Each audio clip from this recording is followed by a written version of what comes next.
Al Descubierto, líder en opinión por televisión, tu canal independiente. Amigos, nosotros vamos a conversar ahora con Andrés Cañizales. Él es profesor de la Universidad Católica Andrés Bello. Buenos días y bienvenido, profesor. Hola, Manuel. Muchísimas gracias y saludos a toda la audiencia de Venevisión. Queríamos justamente conversar con usted el tema de la Ley de Responsabilidad Social en Radio y Televisión y también la Ley Orgánica de Telecomunicaciones. Pues hoy en la Asamblea Nacional ya se habla de que van a ser discutidas y que van a ser reformadas. ¿De qué van esas reformas y cómo nos afectan? Fíjate, yo creo que ahí, digamos, es interesante señalar que son dos reformas que cuando uno las mira van a terminar teniendo un efecto de sinergia entre esas leyes. Por un lado, la ley de telecomunicaciones va a implicar un cambio, digamos, en todo el tema de cómo va a circular Internet. El Estado va a tener, digamos, un peso mucho más grande en la administración de Internet. Hoy Internet está tanto en manos del Estado como en manos privadas. Según la nueva ley, todo el tráfico que va a salir de Venezuela y que va a entrar a Venezuela va a estar administrado por el Estado. Esto es un modelo, digamos, que existe en China o en Cuba, pero son países donde no hay una democracia, en Irán, donde el Estado tiene un papel predominante en el manejo del tráfico de Internet. En Venezuela, digamos, lo que está proponiendo esta ley de orgánica de telecomunicaciones es eso. Unido, digamos, desde un punto técnico el Estado tendría esa potestad y en el caso de la ley de responsabilidad social, la llamada ley resorte, se va a incluir también Internet como un elemento a ser regulado en términos de contenidos. Entonces ahí tenemos, por un lado, la regulación técnica y en otro lado lo que se dice en Internet o lo que se diga en todos los medios. Por ejemplo, se incluyen cosas como mensajes que generen zozobra, mensajes que generen manipulaciones mediáticas, mensajes que inciten al magnicidio, que son cosas nuevas, pero que además, Manuel, son muy difíciles de determinar. O sea, cómo un mensaje puede ser o no una manipulación mediática, ¿quién lo determina? Nosotros escuchábamos declaraciones del diputado Manuel Villalba de la Comisión de Medios de la Asamblea Nacional y él decía que uno de los propósitos de esta reforma a la ley era justamente luchar contra la pederastia en la web, cosa que nos parece que es muy noble. Ahora bien, ¿de qué manera se puede hacer esto justamente tocando los temas que usted señala? Fíjate, me llama la atención, conozco bastante a Manuel y Manuel Villalba hace justamente 15 días le dijo al país públicamente que no iba a haber ninguna ley para controlar Internet y 15 días después está promoviendo la ley. Me parece, digamos, que ahí hay un tema de inconsistencia. Pero luego, cuando uno revisa, por ejemplo, lo que exactamente dice la ley, sí se incluye todo el tema de protección a niños, niñas, adolescentes como un elemento que ya venía de la ley resorte original, se resalta eso. Pero cuando uno mira las penalidades más fuertes no son para casos de pornografía infantil o pederastia, sino que son para los mensajes políticos. Es decir, cuando se mira el tema de las sanciones, hay una sanción, la más alta, puede ser el equivalente al 10% de los ingresos brutos de un medio, es decir, el 10% de todo lo que recibió ese medio del año anterior puede ser una multa, y esa multa está dirigida no a defender los niños, sino contra aquellos mensajes que critiquen a las instituciones, que cuestionen al presidente de la República, que según la versión gubernamental, que generen zozobra. Entonces son mensajes, digamos, que forman parte de la arena política, de la crítica pública que hay que tener en una sociedad democrática para cuestionar las obras del gobierno. Profesor, hay también otro tema que tiene que ver justamente con la Ley Orgánica de Telecomunicaciones y es el que cambia lo que es la definición justamente de los medios de comunicación de ser medios de servicio general a ser medios de servicio público. ¿Cómo incide eso en el televidente que nos está viendo? Fíjate, hay una larga discusión sobre la concepción de servicio público. En general, autores venezolanos como el doctor Pascuali promovieron en el pasado que hubiese medios de servicio público. Eso desde un punto de vista conceptual está muy bien, solamente que tal como lo plantea esta reforma, utilizan esa categoría de servicio público, pero aplicado a lo que podría ser, por ejemplo, un servicio hospitalario. Un servicio hospitalario es un servicio público, o el metro de Caracas es un servicio público.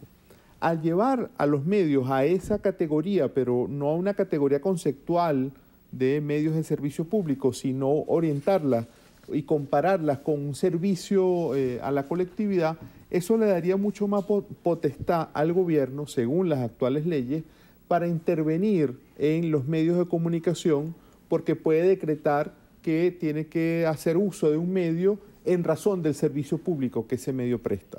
Entonces es un arma de doble filo el que los medios pasen a ser considerados en este contexto de Venezuela como medios de servicio público. Hay otra cosa muy preocupante, Manuel, y eso va a tener un impacto especialmente entre los venezolanos que viven fuera de Caracas, que tiene que ver con el tema de los circuitos radiales. Los circuitos radiales. Los circuitos radiales en Venezuela cumplen una función fundamental para la información, para que una persona que vive en Apure sepa lo que está ocurriendo en Caracas. El hecho de que una estación de radio de Apure o de Amazonas o de Lara retransmita la información nacional, eso cumple una función para que todos los venezolanos tengamos una visión conjunta de país.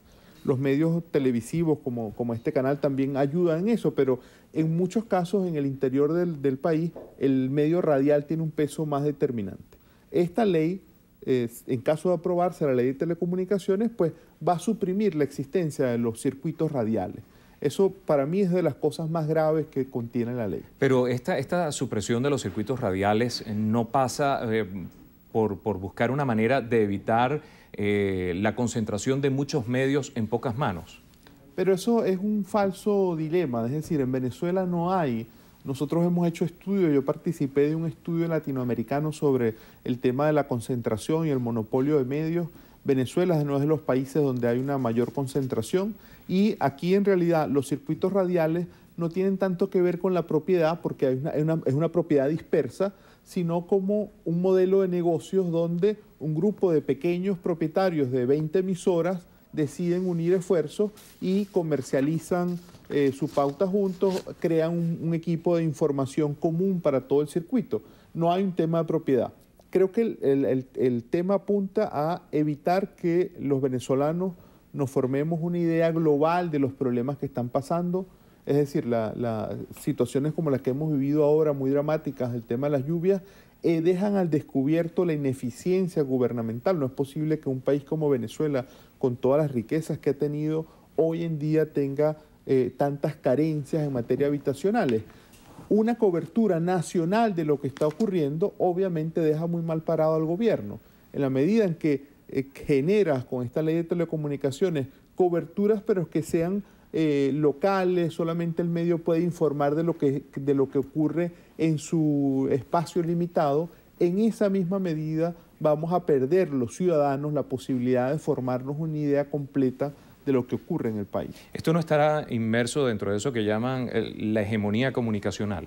Para mí, sin duda alguna. Es decir, este proceso de los últimos años ha sido paulatino, en el cual, digamos, por un lado, el gobierno abultó, o sea, creó un aparato de medios mucho mayor y al mismo tiempo ha ido paulatinamente cercando espacios donde se ejerce la crítica. Usted hablaba de que justamente la modificación de la Ley Orgánica de Telecomunicaciones y la Ley de Responsabilidad Social en Radio y Televisión estaban articulándose, ¿con qué propósito?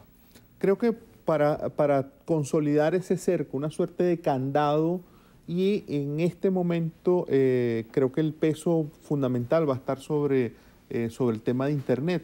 La ley de telecomunicaciones establece una serie de alcabalas, digamos, para el tránsito de Internet. Hoy en día en Venezuela la Internet es libre y plural, tal como lo establece la Constitución en términos de la comunicación, pero con esta articulación la ley de telecomunicaciones crearía más controles técnicos sobre el Internet y la ley de responsabilidad, incluyéndole el tema de Internet, tendría más controles sobre los contenidos, sobre lo que se discute, sobre lo que se opina, sobre lo que se informa en Internet.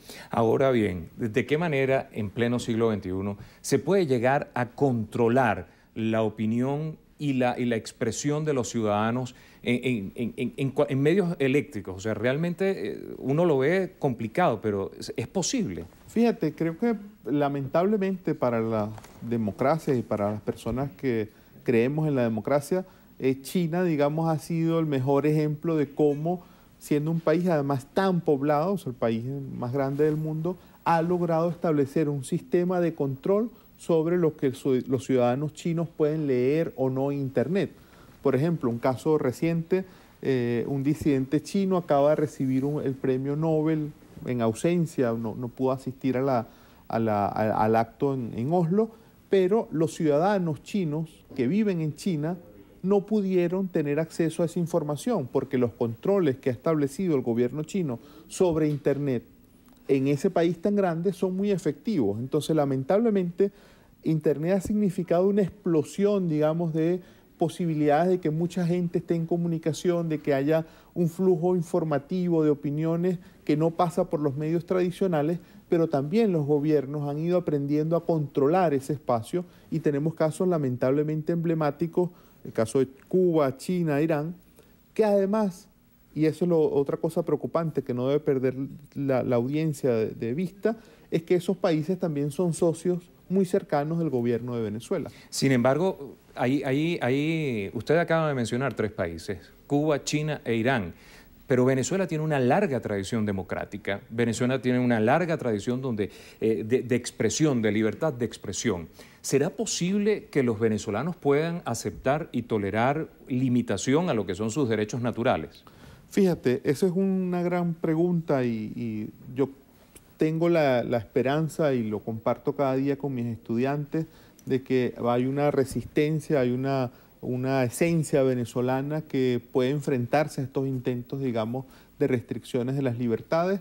Yo creo que además, digamos, estamos viendo en este momento, justamente en el espacio de Internet, un florecimiento, digamos, de una cantidad de gente que está opinando críticamente, con mucho vigor, pero eso es parte de la democracia, es decir, que la gente se pueda expresar enérgicamente y pueda exponer sus puntos de vista, así esos puntos de vista sean incómodos. La libertad de expresión es para eso, para que esos puntos de vista incómodos puedan ser dichos sin necesidad sin tener temor de que voy a ser castigado por esos puntos de vista. Yo creo que estamos en un punto, con todo este momento que estamos viviendo en Venezuela, en un punto, digamos, decisivo para que los venezolanos, por distintas vías y de forma democrática, expresemos nuestro rechazo a estos intentos, digamos, de las reformas legislativas que van a retroceder, van a implicar un retroceso en materia de derechos humanos. Justamente, y en ese escenario, ya para concluir, ¿qué se puede hacer? Fíjate, una de las cosas que se han estado activando, ayer, por ejemplo, varios profesores de la ULA Táchira y la ULA Trujillo empezaron a activar, digamos, a través de las propias redes, que se envíen mensajes a la Asamblea Nacional de miles de venezolanos diciéndole a la Asamblea Nacional que están en contra de estas leyes. Hay cantidad de estudiantes hoy en día en Venezuela recogiendo firmas. Se tiene la meta de recoger por lo menos 20.000 firmas para oponerse en el caso de la ley de universidades. Hay, digamos, una cantidad de... muchos venezolanos estamos informando a los organismos internacionales sobre lo que está ocurriendo. Ayer hubo una cantidad de pronunciamientos de la ONU, de la OEA, de organizaciones como Reporteros Sin Fronteras. Es decir, hay una cantidad de cosas que se están activando. Creo que el papel de los venezolanos en general, de la sociedad en este momento, es mantenerse alerta, activa ante estos hechos y, por las vías que están a su disposición, expresar su rechazo en el caso de que mantengan una opinión contraria hacia estas reformas. Muchísimas gracias al profesor Andrés Cañizales, profesor de la Universidad Católica Andrés Bello, conversando con nosotros esta mañana al Descubierto.